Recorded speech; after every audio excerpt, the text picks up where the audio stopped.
Fala galera do canal Essência Ágape, estamos chegando para mais um vídeo do canal e hoje nós faremos o último vídeo da série O Fruto do Espírito.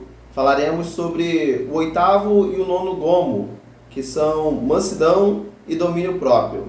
Nós falaremos desses dois gomos juntamente por conta de que eu preciso distinguir um do outro, pois eles têm características similares.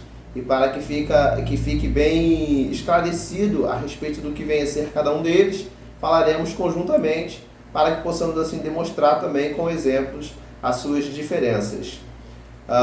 Se você já não é inscrito no canal, se inscreva no canal, deixe o seu like, ative o sininho das notificações, compartilhe esse conteúdo com o maior número de pessoas possível e vem com a gente crescer em graça e conhecimento da Palavra de Deus. E vamos então ao vídeo de hoje. Como dito, falaremos sobre o oitavo e o nono gomo do fruto do Espírito. E assim encerraremos a série. O primeiro gomo que falaremos é a mansidão. Nós encontramos o texto base em Gálatas, capítulo de número 5, verso de número 22. E o que vem a ser de fato mansidão? Mansidão trata-se sobre manter a calma, ter controle, mesmo quando nos encontramos em situações de desequilíbrio emocional. O manso ele sempre vai agir com equilíbrio, sempre com calma, procurando impedir que haja violência e o desrespeito. É interessante porque a mansidão é uma característica que nos leva à sabedoria, porque o manso ele sempre pensa antes de agir. Ele sempre pensa antes de praticar algo. E isso é uma característica da sabedoria. É parar, pensar, ouvir, analisar, para aí sim poder assim tomar uma decisão. E essa decisão sair de forma assertiva. Isso é mansidão. Eu tenho um texto aqui de 1 Pedro, capítulo 3, verso 14 ao 17, para ler com vocês. Primeira carta de Pedro, capítulo 3, verso 14 ao 17, que está escrito assim: mas também, se padecerdes por amor da justiça, sois bem-aventurados, e não temais com medo deles, nem vos turbeis. Antes, santificai-vos a Cristo como Senhor em vosso coração. Estais sempre preparado para responder com mansidão e temor a qualquer que vos pedir a razão da esperança que é em vós, tendo uma boa consciência para que naquilo em que fala mal de vós, como de malfeitores, fiquem confundidos os que blasfemam do vosso bom procedimento em Cristo, porque melhor é que padeçais fazendo bem, se a vontade de Deus assim o quer, do que fazendo o mal. Então veja, o texto nos está esclarecendo que é bem-aventurado aquele que padece na prática da justiça, aquele que por fazer o bem é punido ou penalizado por isso.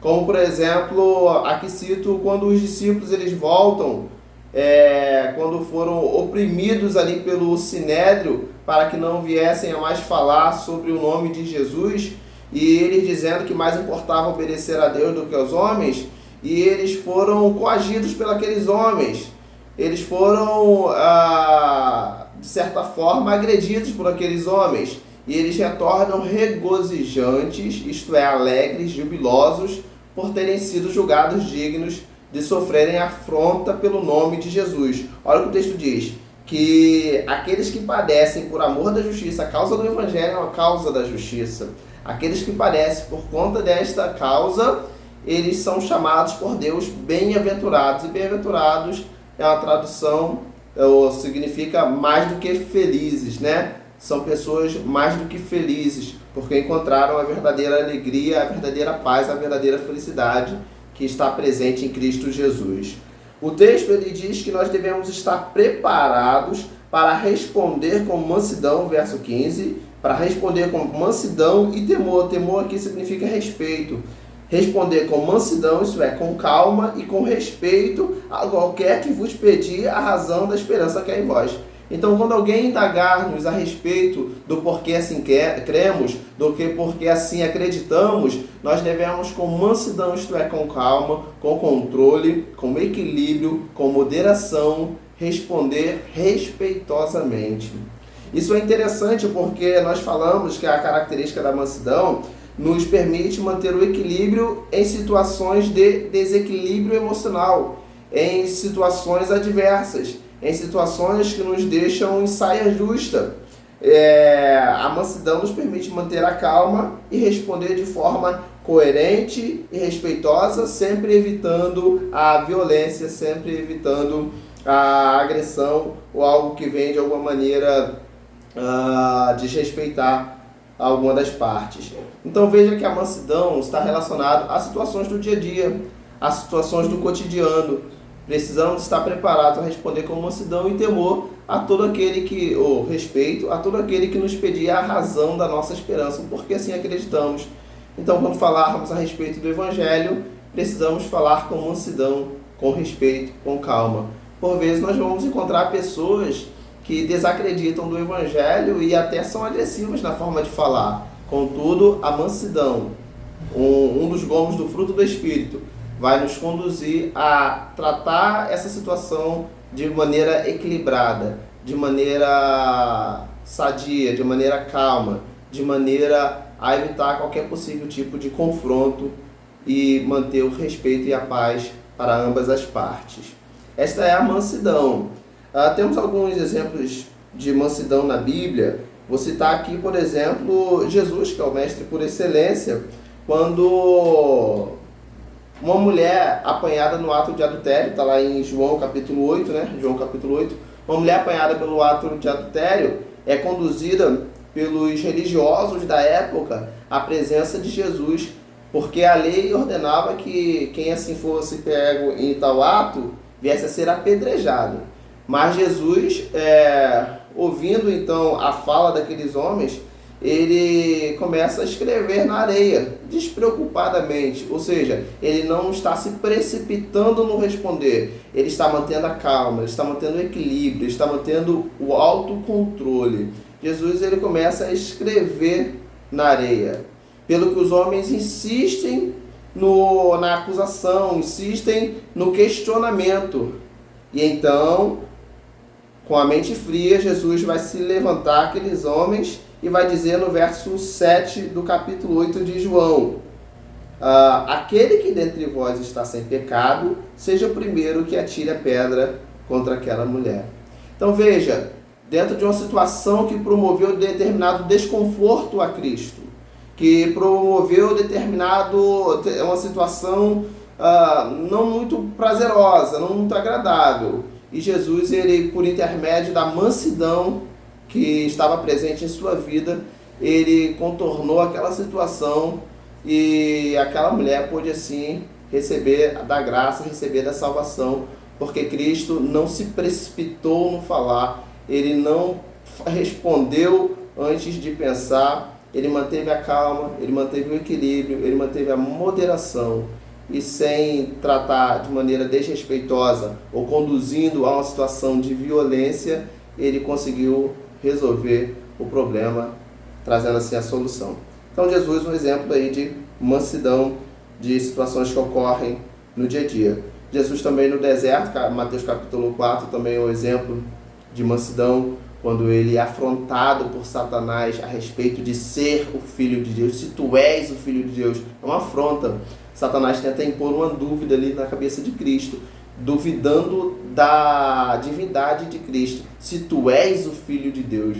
Jesus, ele percebendo, mas ele mantém calma, ele é manso no seu agir, e ele responde de maneira bíblica, de maneira centrada na palavra de Deus. Veja que todas as respostas que Cristo dá às 3 acusações feitas, e nós temos um vídeo, uma série aqui no canal a respeito da tentação de Jesus, Mateus capítulo 4, e eu vou deixar aí na descrição do vídeo. Veja que nas 3 acusações, veja que nas 3 provações, melhor dizendo, nas 3 tentações que o inimigo lhe impõe, Jesus ele responde de maneira bíblica, de maneira baseada na palavra de Deus. Isto é mansidão, isto é calma, isto é moderação e equilíbrio. E a palavra de Deus nos diz no Novo Testamento que Deus tem nos dado não um espírito de covardia, mas de mansidão, de equilíbrio. A segunda característica que nós iríamos falar, na verdade vamos falar no dia de hoje, é o nono gomo, que é o domínio próprio. Para fechar a mansidão, eu poderia dar o exemplo também de quando Jesus ele fora preso para a crucificação e Pedro ele imediatamente arranca a espada da bainha e corta a orelha de Malco, um dos soldados dos romanos. E Jesus, ele ali tem uma atitude de mansidão, o inverso do que houve com Pedro. Pedro, ele fugiu totalmente o controle, fugiu totalmente o equilíbrio emocional diante daquela situação adversa. E Jesus, com atitude calma, mansa, repreende a Pedro e cumpre assim a vontade do Pai em sua vida. E nós vamos então falar sobre domínio próprio. Por que então vamos falar sobre esses dois gomos de maneira conjunta? Para que eu possa assim distinguir qual a diferença de um para o outro, visto que os dois têm características muito similares, muito parecidas. Nós falamos que mansidão é controle, equilíbrio, moderação frente a situações adversas. Agora observe o que é domínio próprio. Domínio próprio, a distinção é que está relacionado a paixões da carne. O domínio próprio é o autocontrole com relação a situações de prazer da carne. A mesma característica da mansidão, contudo, referente a questões relacionadas às paixões da carne. Provérbios capítulo 25, verso 28, está escrito: como a cidade derribada, que não tem muros, assim é o homem que não pode conter o seu espírito. Então, assim é o homem que não pode conter as suas paixões, não pode conter os seus desejos, não pode conter as suas vontades. Domínio próprio está relacionado a conter as nossas vontades, a conter os nossos desejos. Efésios capítulo 5, verso 18 é um exemplo de um texto bíblico que nos instrui a possuir o domínio próprio como uma dádiva, uma virtude dada pelo Espírito Santo. Efésios capítulo 5, verso 18 está dizendo: não vos embriagueis com vinho em que há contenda, mas enchei-vos do Espírito Santo. O domínio próprio consiste em não alimentar a carne, não dar lugar a algo que possa nos levar ao pecado. E é interessante que dentro disso tudo nós precisamos falar que não é pecado, por vezes, ficarmos irados. Não é pecado, por vezes, estarmos nervosos. Contudo, essa condição não pode tirar o nosso equilíbrio. Precisamos ter mansidão mesmo em momentos em que nos encontramos irados. Por quê? A ira não é problema. Contudo, quando damos lugar à ira, vem então o pecado. Irai-vos, mas não pequeis. Não podemos dar lugar à ira, pois se assim fizermos, nós adentraremos no pecado.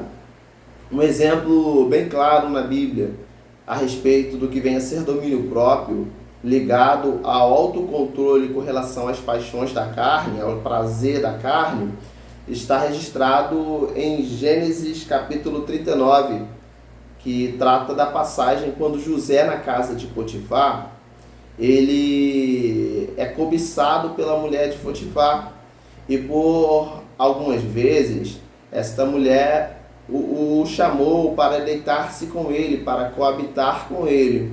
Contudo, José, temente a Deus, homem que possuía fidelidade no seu caráter, que possuía temor de Deus, ele foge dessa tentação, ele foge dessa tentativa da mulher de Potifar de deitar-se com ele. Contudo, em um dos episódios, o último deles, nós vamos observar que essa mulher, ela o agarra pela capa, pelas suas vestes, pelo que ele, numa atitude de domínio próprio, não sendo conduzido pelas paixões da carne, não sendo conduzido por suas vontades carnais, pelos seus desejos ou aguções carnais, ele imediatamente abandona a sua capa e sai correndo. Por quê? Porque é um dos princípios da palavra de Deus, fugir da aparência do mal. Se nós sabemos que determinada situação vai nos conduzir ao pecado, a recomendação bíblica a orientação bíblica é fugir da aparência do mal. E utilizando-se do domínio próprio, José, ele não cai, ele não cede aos seus anseios carnais, ele não cede às suas vontades terrenas e ele foge daquela situação. Isso é domínio próprio. E nós precisamos desenvolver isso na nossa vida para que nós não venhamos cair nas ciladas de Satanás. Porque se existe uma área com o qual Satanás ele muito tem utilizado no século presente para derrubar muitos cristãos, é na área da sexualidade. Seja por intermédio da homossexualidade, seja por intermédio do adultério, da traição, né? Seja por intermédio da pornografia. Em algum outro vídeo nós vamos tratar um pouquinho a respeito do assunto pornografia, porque é algo também que Satanás tem utilizado como uma arma feroz para atingir não só jovens não, viu? Mas também pessoas já formadas, adultos, casais. É uma arma muito forte que Satanás tem utilizado para derrubar muitas pessoas. Então, em um certo vídeo, nós vamos estar tratando também sobre esse assunto. O domínio próprio, ele nos ajuda a dizer não às nossas paixões carnais. Ele nos ajuda a dizer não aos nossos desejos terrenos, àquelas coisas que podem, de alguma maneira, ferir a nossa intimidade, nosso relacionamento com Deus. Então, mansidão e domínio próprio, os dois tratam-se de autocontrole, só que em momentos diferentes. Domínio próprio relacionado a paixões da carne, relacionado a desejos carnais, e a mansidão relacionada a situações adversas que nos pode colocar em desequilíbrio emocional ou em desestabilidade. As duas são virtudes do Espírito Santo para que nós possamos conduzir bem a nossa carreira na fé, a nossa carreira no Evangelho, seguindo a Cristo Jesus em direção ao alvo, ao cumprimento pleno do propósito de Deus em nossas vidas. Deus possa abençoar a sua vida, e assim nós chegamos ao final de mais uma série do canal Essência Ágape. Glória a Deus por isso, glória a Deus, porque mais uma série nós concluímos, a série Fruto do Espírito. Esperamos que vocês possam ter sido amplamente alimentados pelas mensagens, pelas pequenas meditações, pequenas lições que nós aqui trouxemos, e que o Espírito Santo de Deus possa trabalhar de maneira poderosa sobre a sua vida, assim também como Ele tem trabalhado nas nossas vidas. Deus abençoe e fique com Deus até o próximo vídeo. Tchau.